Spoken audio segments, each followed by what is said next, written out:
আসসালামু আলাইকুম। আমরা একটা বিয়ে খাওয়ার জন্য যাচ্ছি চরের উদ্দেশ্যে।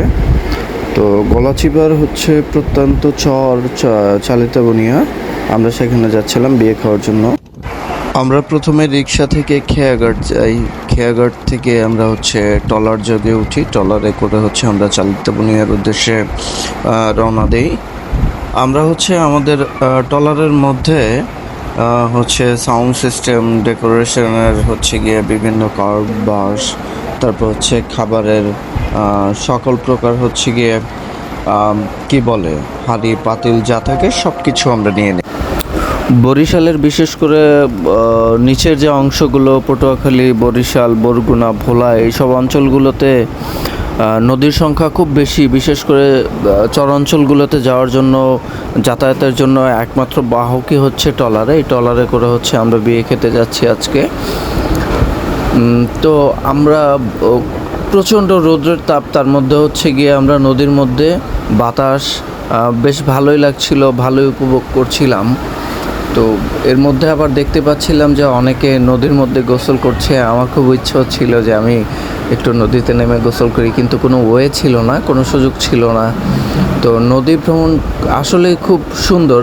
আপনি ঢাকা শহরে থাকলে বা আপনি শহরগুলোতে থাকলে বিয়ে খেতে যে আনন্দ পাবেন, ঠিক গ্রামগুলোতে আসলে এই একই ধরনের আনন্দ হয়তো আপনি পাবেন না, কিন্তু গ্রামগুলোতে আসলে আপনি যেরকম আনন্দ পাবেন বা যে ধরনের একটা অনুভূতি আপনার মধ্যে কাজ করবে, এই অনুভূতিটা না, এই আনন্দটা না আপনি শহরের বিয়েতে কখনোই পাবেন না, কখনোই না। আপনি দেখবেন যে গ্রামের বিয়েতে একটা অন্যরকম আনন্দ, একটা অন্যরকম ভালো লাগা কাজ করবে। এই যে আমরা নদীর মধ্যে করে ট্রলারে করে যাচ্ছি, একটা অন্যরকম একটা ফিলিংস। আপনি দেখবেন ঢাকা শহর জ্যামজট মিলিয়ে যেভাবে বিয়ে খায়, যেভাবে যা করে, একটা অনুষ্ঠান করে গায়ে হলুদের, কিন্তু দেশগ্রামগুলোতে আসলে যেভাবে বিয়ের অনুষ্ঠানগুলো করে, যেভাবে সাজায়, অন্যরকম একটা অনুভূতি কাজ করে আর কি।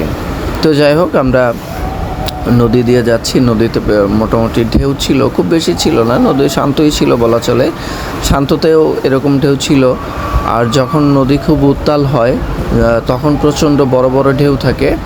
তো আমরা দেখতে দেখতে অনেক দূর চলে এসেছি। এখন আমরা আছি লতার চরের ঠিক অপোজিটে। এটা আপনার অপর সাইডে গিয়ে কলাপাড়ার ধানখালি মৌজা পড়ছে, আর অপর সাইডে গিয়ে আপনার রাঙ্গাবালী উপজেলার লতারচর ইউনিয়নের মধ্যে পড়েছে। আমাদের বাপাশে আপনি যেটা দেখতে পাচ্ছেন, এই যে গাছগুলো, এটা গাছবন বলে, অনেকে গাছবন বলে, অনেকে গাছ চর গাছবন বলে। এটা খুব সুন্দর। আপনি নৌকায় যখন ভ্রমণ করবেন বা ট্রলারে যখন ভ্রমণ করবেন, আপনি এই জিনিসগুলো দেখতে পারবেন। একদম এই যে বড় বড় আপনি একটা নৌকা দেখতে পাচ্ছেন, এই সোজা এটা একটা ছোট ট্রলার। ওই যে দূরে আপনি দেখতে পাচ্ছেন হয়তো বা, ওটা পায়রা তাপবিদ্যুৎ কেন্দ্র। আমরা দেখতে দেখতে প্রায় চলে এসেছি। আমরা এখন একটা খালের মধ্যে প্রবেশ করতেছি, বড় নদী থেকে বের হয়ে খালের মধ্যে প্রবেশ করব। তো আমরা দেখতে দেখতে চলে এসেছি, এখন আমরা নেমে যাব।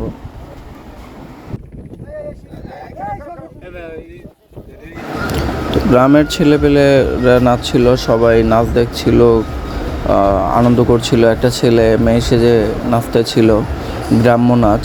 যদিও ওই ঢাকার স্টাইলে, ওই স্টাইলে নাচ কেউ নাচছে না, গ্রাম্য স্টাইলে গ্রামের গানে বিভিন্ন ইসের মাধ্যমে ওরা নাচতেছিল, ভালোই লাগতেছিল। হয়তো ঢাকায় হলে এরকম হলুদ হতো না, এরকম অনুষ্ঠান হতো না। তো পরদিন সকালে আমি খুব ভোরে ঘুম থেকে উঠি। আজকে বিয়েবাড়ির রান্নার আয়োজন করবে, তো সকালবেলা খিচুড়ি রান্না করবে। তো আমি যাচ্ছিলাম, আমি যেখানে বিয়ে সেখান থেকে অন্য এক বাসায় গিয়ে ঘুমিয়েছিলাম, ওনাদের এই আত্মীয়। তো এখন যাচ্ছি, হাত মুখ ধুয়ে যাব, গিয়ে খিচুড়ি খাবো। এ খালের পানি। এখানে ছোট একটা খাল আছে, সে খালের পানি দিয়ে সকালবেলা মুখ ধুয়ে আমি ওখানে যাই। তো এইখানে এখনো প্যান্ডেলের কিছু কাজ বাকি আছে, গেটের কাজ চলছে, গেটের কাজ করছে তারা। আমি তাদের সামনে যাই, তাদের সাথে কথা বলি। এবং তাদের কাজগুলো দেখতে থাকি।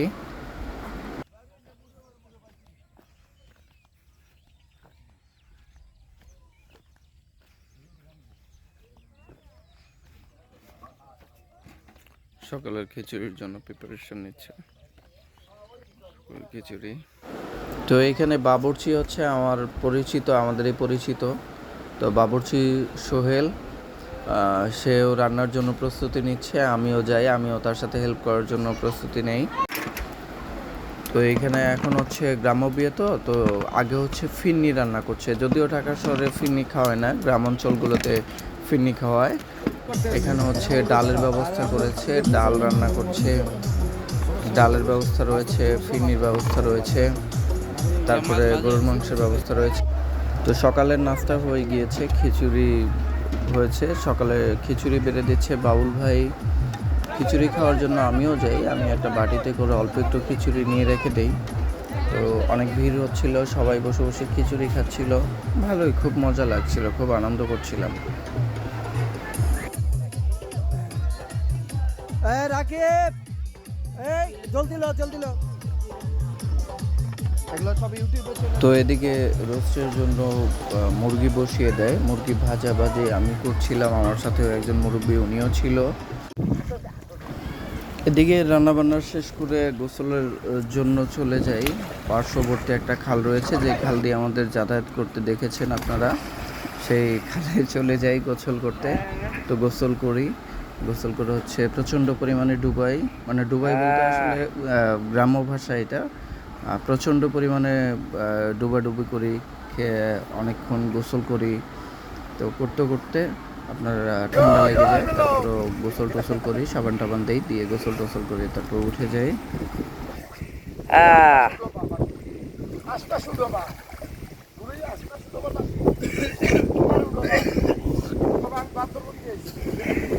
আমি জঙ্গল ছিটে আইছি, ওদিকেও ধরছি, ওদিকেও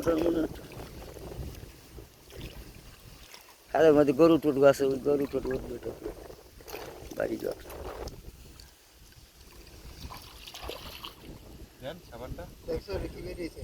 ময়লা ময়লা ময়লা। আমরা তাড়াহুড়ো করছিলাম, কারণ হচ্ছে ওদিকে বরপক্ষ চলে আসবে। আপনাদের তো বলাই হয় নাই, আমরা হচ্ছি কোনে পক্ষ। তো যাই হোক, আমরা খুব তাড়াতাড়ি গোসল সেরে নিলাম। এদিকটায় বরপক্ষ চলে এসেছে, গেটে হচ্ছে শরবত, মিষ্টি, তারপর হচ্ছে কেচি, জগ, পানের থালা নিয়ে দাঁড়িয়ে রয়েছে গেটের চাঁদা নেওয়ার জন্য। তো এদিকে বরপক্ষর লোকজনও চলে এসছে, তারাও দাঁড়িয়ে আছে অপেক্ষায়, কখন তারা ঢুকবে, তখন তারা খেতে বসবে। তো আমরা খুব বেশি দেরি করি না, আমরা হচ্ছে খুব তাড়াতাড়ি তাদেরকে ছেড়ে দেই এবং তারাও খুব দ্রুত ঢুকে পড়ে।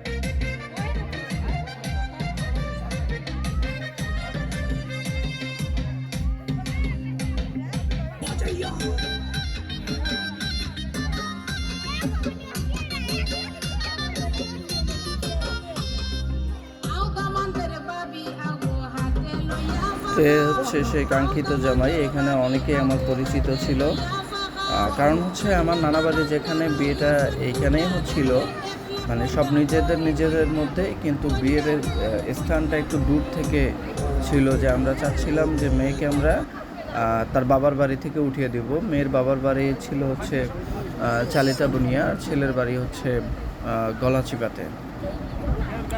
তো যাই হোক, সবাই খেতে বসছে, এদিকে তার শালি এরা তাকে হাত ধুয়ে দিচ্ছে, নতুন জামাইয়ের হাত ধুয়ে দিচ্ছে, সাথে আরও যারা ছিল তাদেরকেও হাত ধুয়ে দিচ্ছে।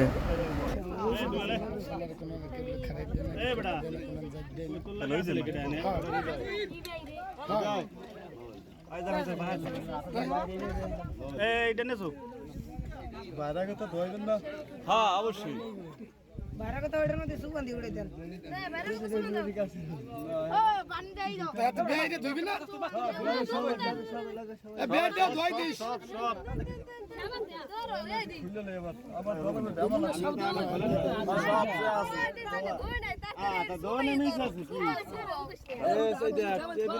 টেবিলে যে আছে সব ভাইয়ার কাছে পানি পড়ে না টেবিলে যে আছে সবই তুলা হবে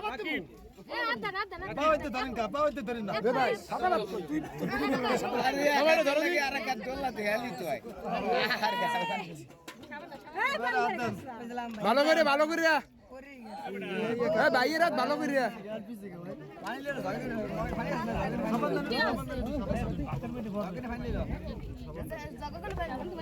বাড়িটার পানিটা হালাইলো দাঁড়ান দাঁড়ান হালাইলো হালাইলো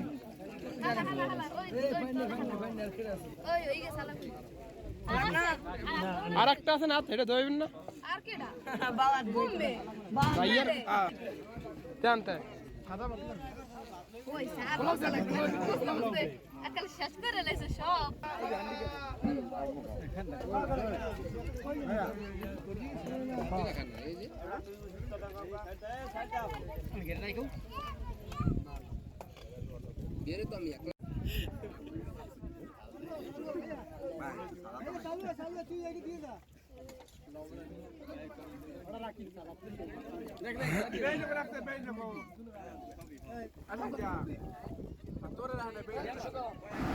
যাই হোক প্রচণ্ড গরম ছিল, গরমে মানুষজন ঠিকমতো খাওয়া দাওয়া করতে পারছিল না। তারপরেও মানুষ যারা আসছে অতিথি তাদেরকে খুব করে খাওয়ানো হলো।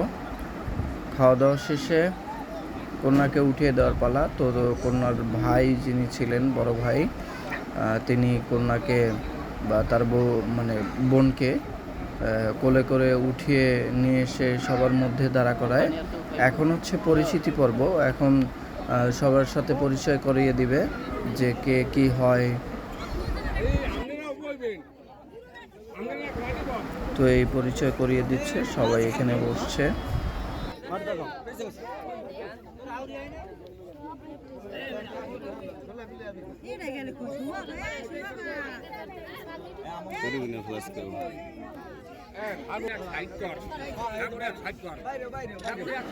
তো হচ্ছে বউ।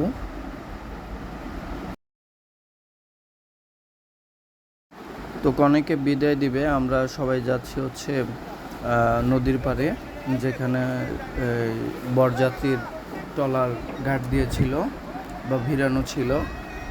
তো এ হচ্ছে কনে বিদায়ের জন্য আমরা সবাই এসেছি। কনেকে উঠিয়ে দেওয়া হয়েছে, ওই তো কনে বসে।